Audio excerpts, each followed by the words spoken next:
Hello, I'm Katie Dolagowski, Marketing Manager at Life Science Nation.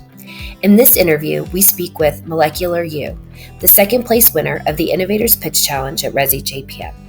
Based in Vancouver, Canada, Molecular U is advancing precision health through its innovative approach. They share insights on their technology, fundraising journey, and experience pitching at Resi. Let's dive in. We'll start with some questions about Molecular U, and if we could begin with an overview and the key problem your company is aiming to solve. Absolutely. Molecular U is a unique organization in that we really are about your own molecular makeup. And so understanding your molecular makeup gives us deep insight into where your health is. The huge advantage to that is that we're able to get that visibility in your health when risks are emergent before symptoms appear. And that's at a great time because then we can take action. And one of the greatest costs that we have in healthcare is that we really don't know when people are going to get sick. About a third of our costs in healthcare go to unexpected diseases that emerge and become very serious. So we've had examples where we've been able to pick up things like pancreatic cancer, one of the most costly and deadly cancers at its earliest stage, to avoid any sort of expensive care with so far, a perfect outcome. But this can apply across chronic conditions in general. And the majority of us will, if we don't monitor these things, develop a chronic condition, unknowing that our lifestyles are not compatible with a long, healthy life. So if we can get in front of that, understand what we need to do, our goal as a company is to keep people healthy longer and really predict the future so that you can take action now. Okay, how does that happen? What type of testing are you guys doing? Yeah, it's a two-sided solution. So the first part of the solution is a blood test. We look at 280 metabolites and proteins that we get absolute quantitation on. This is our first iteration. We do have some more iterations coming down the pipe that will be giving us deeper insights and across larger conditions. But the beauty of running things on the LCMS is that we can multiplex, so everything gets run at the same time. We need very little volumes of blood. So from one draw of blood, we can get all this information. And then we take that very highly quantitative data, which we then run through our algorithms, which is the part two of the solution. And in that part two of the solution, we rank order the risks, the individual, so that they know what the priorities are.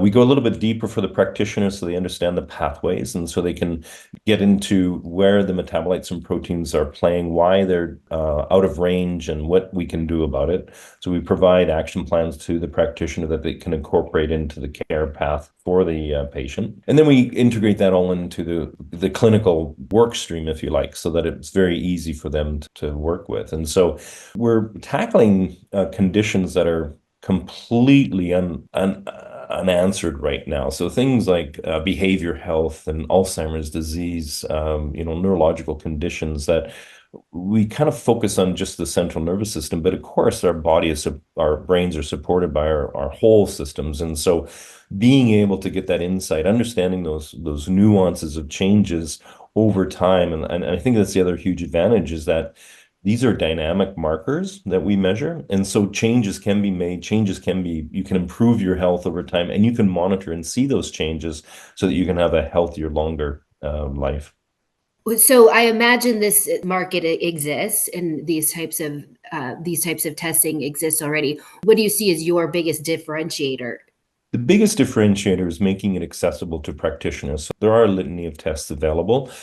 Doctors, particularly in concierge care or healthy longevity type of practices, are employing a lot of them, but then they have to make sense of them, integrate all that information, and come up with a plan that takes time and energy. A lot of deep diving into the literature, et cetera.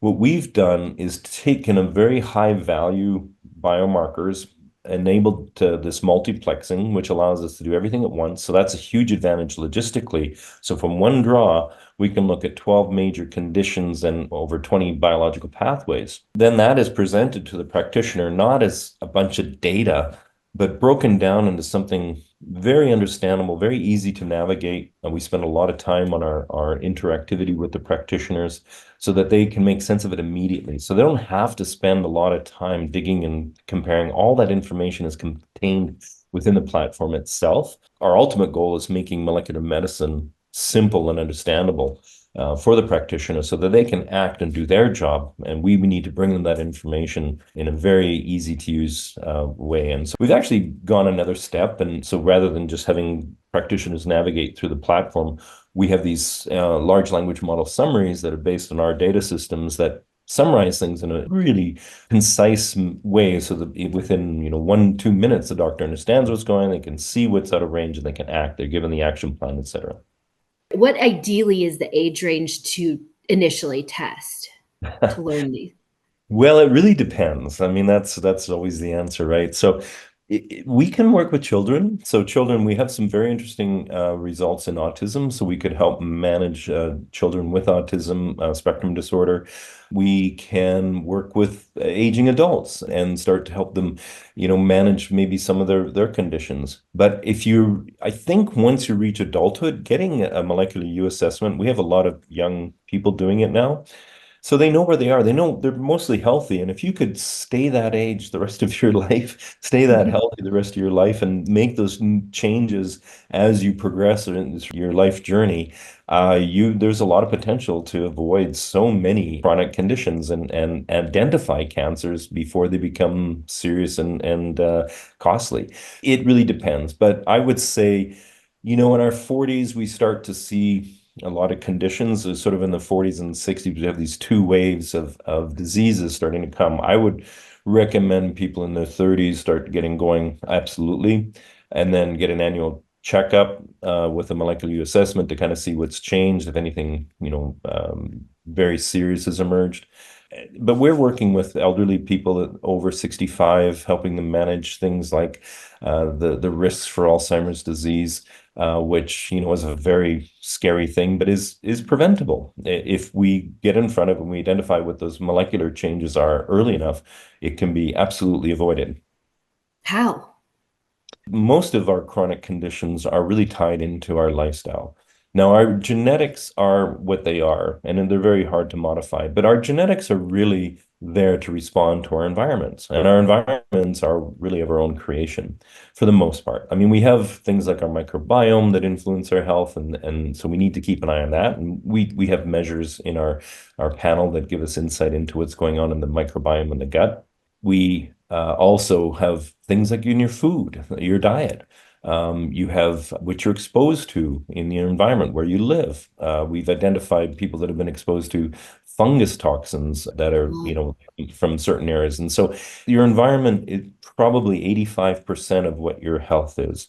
The genetics, yes, we have some variants that might be less effective, but mostly our bodies compromise and make do with what we've got.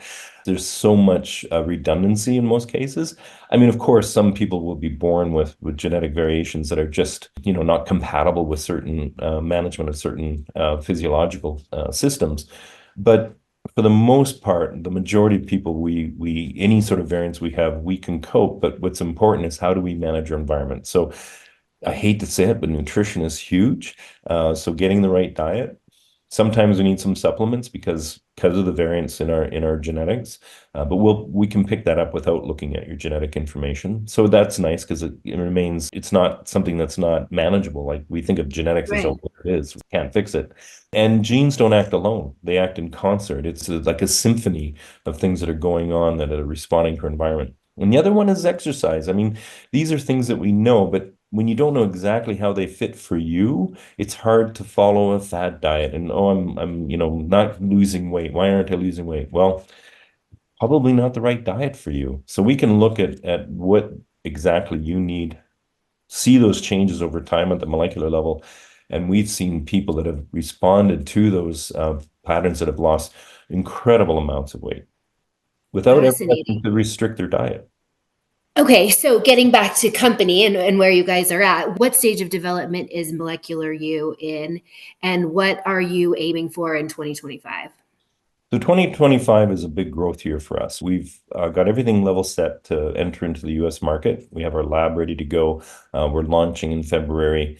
So this is for us, it's entering the US market. We've been operating in Canada, and which has been a difficult market in many ways, but we're excited to be in the US primarily because people understand that healthcare is costly and that if they can stay healthy, then it becomes less costly.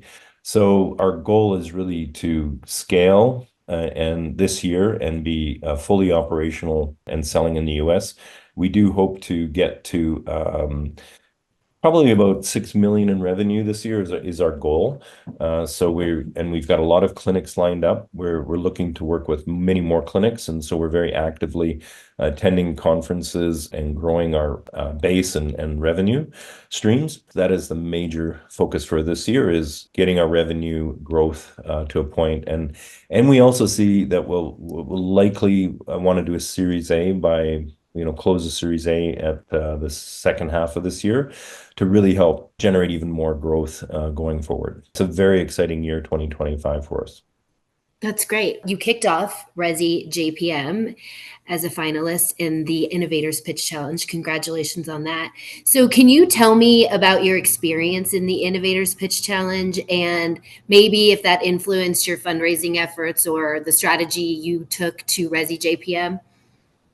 So we have learned so much by attending the Resi. So in the first few meetings, we pitched and we had some great feedback from the panels. The panelists, the expert panels, have been very good. The questions very challenging and really made us go back and hone our story. So each time we feel we got better and better.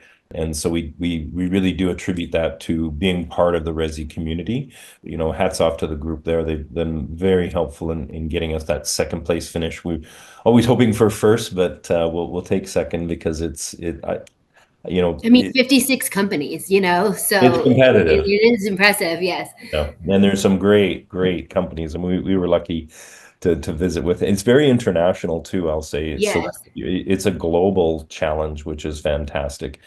So we really appreciate that. The other thing we've loved about it isn't just about the pitching and the investor, is the partnering. We've had a lot of inbound from potential partnerships where other companies see what we're doing, we see what they're doing, and we start these conversations. And I've got a whole bunch of follow-up from just the JPM meeting. But I'd say with JPM, we've practiced and honed our story, and our go-to-market is very clear. We've got a very clear focus on the concierge clinic, which is turning out to be a very large market opportunity. And I think we're in a very good position to get into that market and move forward. So all of that has been, I wouldn't say entirely thanks to Resi, but it's certainly been a big contributor in helping us realize our goals this year. You mentioned your investor judges as being something that was qualifying for you. Did any more feedback on that or any connections there with those judges? So a couple of judges actually have followed up with interest in investing, so that's kind of fun. Oh, that's Um, fantastic. yeah, so that is fantastic. The questions are always very, penetrating and challenging. That's always great to get these questions because they're all valuable and they'll help us tell our story much better and maybe think deeper about some of the things we haven't addressed. Hmm. Hmm. So that's been very useful, and just honing the message as well. But I overall there seemed to be this like the first time there's less enthusiasm, the second time more enthusiasm, and this time Yeah, yeah. we really we got it right and had the right amount of energy and messaging, and the panelists gave us some great questions and great feedback, and but most of it positive this time. And it sounds like you all were busy in partnering as well. Did you have any connections in the exhibition area that you were in for the Innovators Pitch Challenge companies? Yeah, we had a lot of traffic coming to our booth, so that I think that's a really great plus with the Resi. We really love the tabletop meetings. Yeah.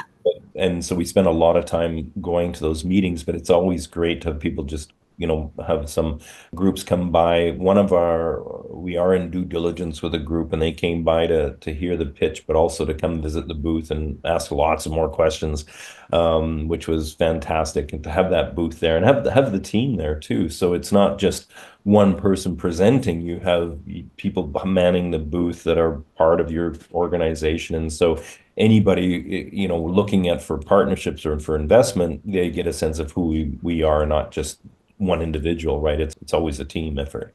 And our neighbors, yeah, we had lots of good conversation with the neighbors. As I mentioned, a few of the other booths we visited and reached out and vice versa. So I think We came away with a pretty full deck of follow-up. We're really pleased with this year's JPM. That's great. That's really good to hear. You would mention Resi being a global conference. Certainly it is. And I was just going to ask you a little bit about the Canadian perspective. So you're based in Vancouver. How do you view the global life science community? And also, how has Resi helped you prepare for international fundraise? And are you planning to get out? You mentioned the States, but are you planning to get out further than that?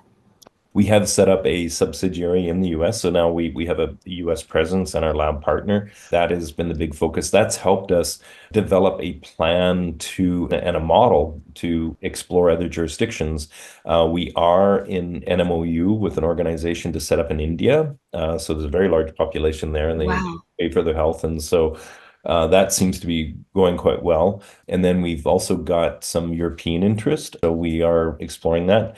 I will say that penetrating the European market will be challenging just because most of them are single payer systems, and single payer systems have a lot more barriers than, individual paying. And one of the beauties of the US system and one of the terrible things about the US system is it's multifaceted. So it's complex. So with complexity comes the opportunities. And so we've been able to Sure. find opportunities. In Canada, the single payer system's been harder and it's harder to sell to consumers because they're kind of used to they're paying for their health through their tax base. And so they Hmm. expect that they'll get all these services and they shouldn't have to pay any more for their health. And so it's a different mindset. We'll see with Europe. I know everybody is really challenged with access to physicians and everybody wants to stay healthy now because we've gone through COVID. We've seen what resilience can do for us. Being healthy is really the best defense against anything, including I would never discount a vaccine, of course, but having that additional health base just makes it so much more, you're much more prepared to take on any sort of infection or anything that comes. And waiting to become sick shouldn't be an option. Like you don't want to depend on somebody else for your health. We should all take control of our health, and I think we enable that by giving people the information they need to do so. It's a growing movement, I think, worldwide. It's going to start in the US like so many things, but it's starting to hit Europe, and the UK is starting to open up with some private pay care and Germany. And so we are actively looking at other jurisdictions. And Japan is, we've had some interest from Japan, nothing concrete yet, but we have been in some early discussions. So we'll see where that goes. But we do see this as a global opportunity. Oh, Latin America is another area that we Yeah. see some opportunity. And potentially Mexico. So we do see this as a global solution. It's kind of we're all an N of one. And so the sooner you understand your molecular profile, the sooner you can act and take care of yourself and help your practitioner to take care of you as well. So we do see that as the first step. What advice would you give other companies looking to pitch or engage at Resi? Well, I would definitely follow. You have some great materials that really help people prepare. I would attend those. We did. The videos. What did you attend, the webinars? Yeah, we went to a couple of the webinars. We also sat in on some of your prepared videos on how to prepare the pitch and the things that are really Oh, important cool. in the pitch. That's great So to hear. we did our homework. We enjoyed sitting on the panel sessions that you host. More in the first the couple of resis we appeared just to kind of hear the investors talk, what they're looking for, really help us hone our messaging, but also hone our product because if they're wanting that, that's because they see that's what the market needs too, and they have so much experience and understanding of what's going to do well. We want to learn from them, and you guys do a great job of providing that kind of information.